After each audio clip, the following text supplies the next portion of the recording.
Mes chers compatriotes, nous sommes ce soir le lundi 15 mars 2021 et l'affaire du vaccin AstraZeneca est maintenant présente dans tous les esprits. Voici 4 jours, à partir du 11 mars, on a commencé à voir apparaître des pays qui, les uns après les autres, décidaient de suspendre l'utilisation du vaccin AstraZeneca, qui, je le rappelle, est un vaccin qui est anglo-suédois. On a eu successivement, parce qu'il y avait eu des problèmes qui avaient été repérés, notamment des thromboses, des personnes décédées, par exemple en Autriche et également en Norvège. On a eu successivement 8 pays et qu'il y a 4 jours ont les uns après les autres suspendu le vaccin AstraZeneca. C'était l'Autriche, le Danemark, l'Estonie, l'Islande, la Lettonie, la Lituanie et le Luxembourg et la Norvège. Le lendemain, c'est l'Italie, 9e pays, qui les a rejoints pour suspendre. Il s'agissait là d'un lot, mais quand on dit un lot, c'est pour essayer de cacher à l'opinion publique un début de changement à 180 degrés d'une stratégie. Le lendemain, c'est la Thaïlande, un pays d'Extrême-Orient, et qui, à son tour, suspendait l'utilisation du vaccin AstraZeneca. Et puis hier, on apprenait la Bulgarie, les Pays-Bas, la Roumanie, et l'Irlande qui suspendaient à leur tour. Et donc aujourd'hui, c'est l'Allemagne qui, en début d'après-midi, a annoncé qu'elle suspendait l'utilisation de ce vaccin. 1 heure après, la France suspendait à son tour. C'est-à-dire qu'à partir du moment où l'Allemagne avait décidé de suspendre le vaccin AstraZeneca, la France, qui est complètement asservie d'une façon pénible et pathétique à l'Allemagne, la France, M. Macron, se mettait à la remorque de Mme Merkel et annonçait également qu'il suspendait le vaccin. Et puis, en fin de journée, on apprenait que c'était autour de l'Espagne, ce qui fait 17 pays. Je voudrais préciser que ces suspensions de vaccins sont motivées par des incidents graves sur lesquels on a des informations finalement parcellaires. Parce que vous imaginez bien que l'affaire concernant la santé publique, mettant en jeu des milliards de dollars, mettant en jeu également la responsabilité, la réputation, la crédibilité des gouvernements du monde entier, il est bien évident que ce qu'en entend le grand public, ce ne sont que des bribes. Mais si ces décisions ont été prises, c'est parce qu'il y avait matière. J'ai déjà dit que des personnes sont décédées en Norvège, en Autriche. On apprenait par la Norvège que 3 jeunes avaient fait des hémorragies superficielles de la peau, etc., etc. Donc ce vaccin pose problème. Je voudrais ici d'ailleurs réfuter, j'ai vu certaines personnes qui m'expliquent qu'en fait ce serait une attaque contre le Royaume-Uni pour les punir du Brexit. Je n'en crois rien. Puisque ce soir, au moment même où je parle, il y a quand même encore la moitié des pays membres de l'Union européenne qui n'ont pas interdit AstraZeneca. Je rappelle également que certains pays ont un intérêt à ce que le vaccin continue d'être diffusé. Je pense par exemple à la Belgique, qui a une usine de fabrication sur son territoire, c'est-à-dire sur le sol de l'Union européenne. Je voudrais également rappeler qu'il y a des pays comme la Hongrie, par exemple, qui ont recours, ou la République tchèque, ou la Slovaquie, qui ont recours aux vaccins russes ou chinois et se fichent pas mal d'AstraZeneca, puisque l'Union européenne est devenue une espèce de Titanic où les gens commencent à faire un petit peu tout ce qu'ils veulent. D'ailleurs, il n'y a pas de cohésion particulière. M. Macron a dit que la France suspendait pendant 24 heures. C'était sans doute pour essayer de faire bonne figure face à la gifle diplomatique que Mme Merkel lui a administrée, puisque l'Allemagne a décidé, sans avertir la France, de suspendre son vaccin. Donc M. Macron, pour éviter aussi de mettre trop en porte-à-faux son ministre de la Santé ou son Premier ministre, il y a quelques heures encore, chantait les louanges du vaccin AstraZeneca, M. Macron essaye de faire passer ça comme une petite péripétie qui va bientôt être réglée. C'est d'ailleurs la tonalité générale des médias français qui essayent de cacher sous le tapis ou de faire passer comme une péripétie, quelque chose qui arrive régulièrement, ce qui en fait est un signal absolument dramatique. Donc pendant que la France dit qu'elle va suspendre pendant une journée. L'Allemagne a dit qu'elle suspend on ne sait pas combien de temps. L'Italie a dit qu'elle suspendait un lot. Maintenant, l'Espagne dit que ça va suspendre 15 jours. Tout le monde se raccroche à une décision qui devrait être par l'Union européenne. La vérité, c'est que là-dedans, nous avons affaire à des gouvernants qui, en fait, ont perdu le sens des responsabilités. Monsieur Véran, le ministre de la Santé, s'est fait injecter ce vaccin AstraZeneca au début du mois de février. Et il a, le 6 mars, envoyé une lettre aux soignants, aux infirmiers, au personnel soignant des hôpitaux pour quasiment exiger qu'ils le fassent. Or, il se trouve que justement, le personnel soignant des hôpitaux est extrêmement réticent à la vaccination, surtout celle de AstraZeneca, parce qu'il voit sur le terrain que cette vaccination ne se passe pas si bien que cela. Et donc, M. Véran a donc fait un acte de cet autoritarisme insupportable qui insupporte les Français et qui d'ailleurs a mis dans une colère noire les syndicats d'infirmiers qui se disaient mais comment se fait-il qu'on nous impose d'accepter dans notre corps, dans notre chair, un vaccin qui est aussi prématuré et qui donne des résultats que nous voyons sur le terrain qui peuvent poser des problèmes. Quant au Premier ministre, il disait hier sur Twitch, il y a moins de 24 heures avant que la France suspende ce vaccin, il disait encore de lui faire confiance. En réalité, où que l'on regarde ce gouvernement, on ne voit que des scandales. Et en particulier, mais pas seulement, sur la gestion de la Covid-19, dont nous fêterons demain la première année du confinement et qui datait du 16 mars 2020. Il n'y a eu que des scandales depuis le fait que l'hydroxychloroquine a commencé à être traitée comme une substance dangereuse à partir du mois de janvier, alors que ça faisait 60 ans que ce médicament était administré sans problème, était vendu sans ordonnance, à continuer par les masques dont on nous avait expliqué que fallait surtout pas les utiliser, pour ensuite nous les imposer, à continuer avec ces confinements, reconfinements, déconfinements, couvre-feu, mesures plus absurdes les unes que les autres, avec notamment cette fermeture de musées, de salles de cinéma, de théâtre, de concerts, de monuments historiques, alors même qu'au même moment, dans le métro parisien, les gens sont serrés comme des sardines parce que là, il s'agit d'aller au travail et là, il s'agit de ne pas gêner trop les grands groupes capitalistiques qui possèdent les grandes entreprises. Et tout ceci culmine avec le scandale absolu du silence, de l'omerta de type mafieux qui repose sur les traitements. Ce soir, on peut estimer que du fait de la gestion par Macron, Castex et Véran, environ 1 million de Français ont dû être vaccinés avec au moins une dose d'AstraZeneca. Des chiffres exacts que j'ai découverts sur BFM TV, si tant est que ce soit une source fiable, c'est que 1 137 000 doses AstraZeneca avaient été achetées à la fin février, 273 000 avaient été injectées le 27 février. Et comme le gouvernement a mis le paquet pendant la première quinzaine de mars, qu'il y a actuellement 5 millions, paraît-il, de Français vaccinés, on peut estimer qu'il y a environ 1 million de Français qui ont été vaccinés ce soir avec ce vaccin AstraZeneca que le gouvernement, contraint et forcé, est obligé de suspendre. C'est-à-dire 1 million de Français cobayes. Voilà la vérité. Si ce vaccin est suspendu, c'est parce qu'il pose des problèmes de santé graves.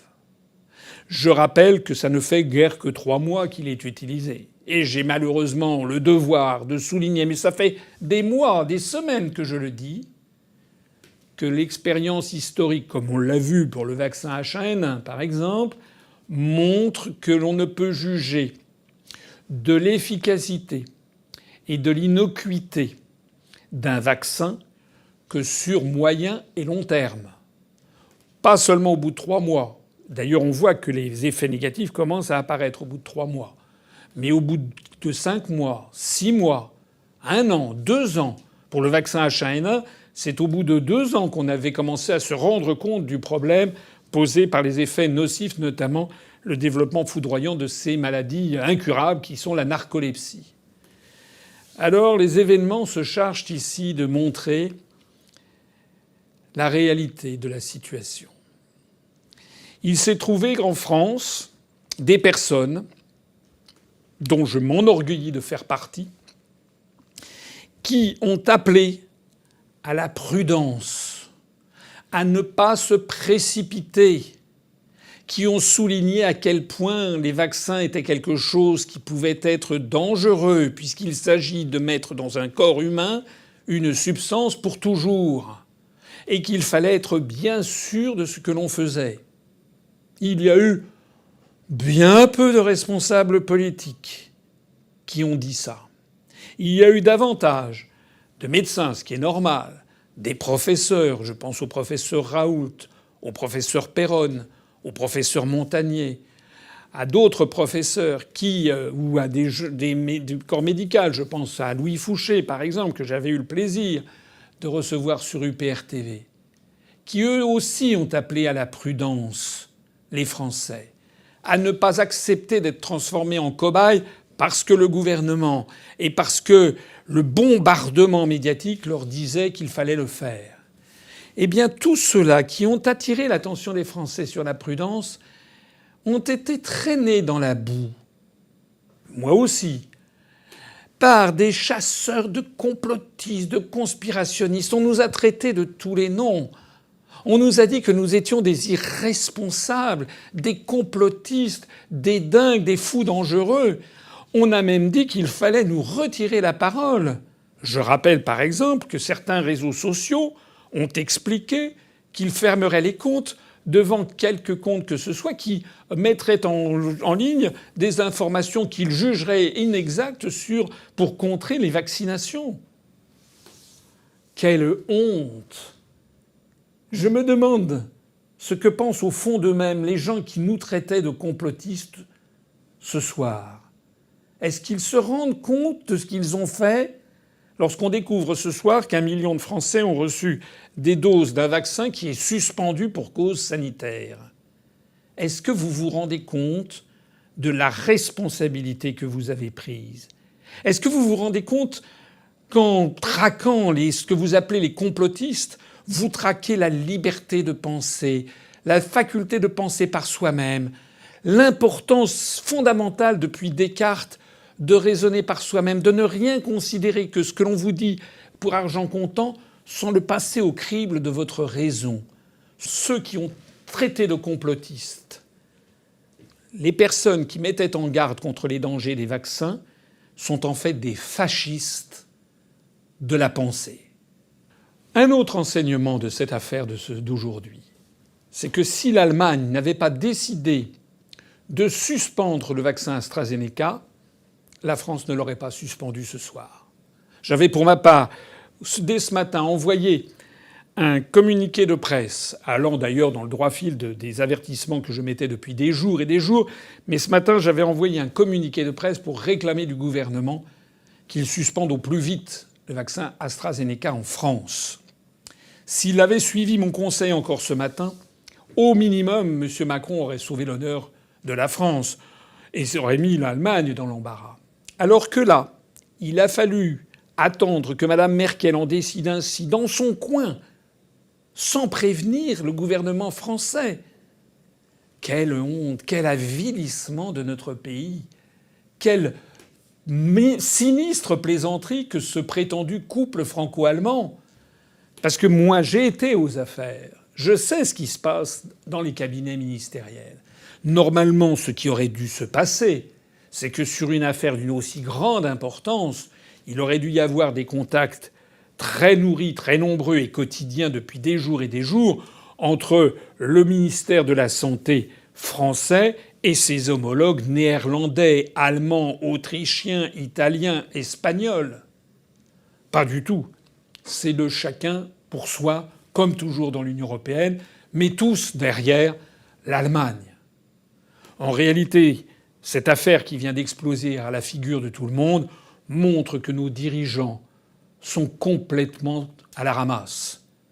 Macron, Castex, Véran naviguent à vue en fonction de pression et de l'intérêt des laboratoires pharmaceutiques, en fonction peut-être de leur intérêt personnel.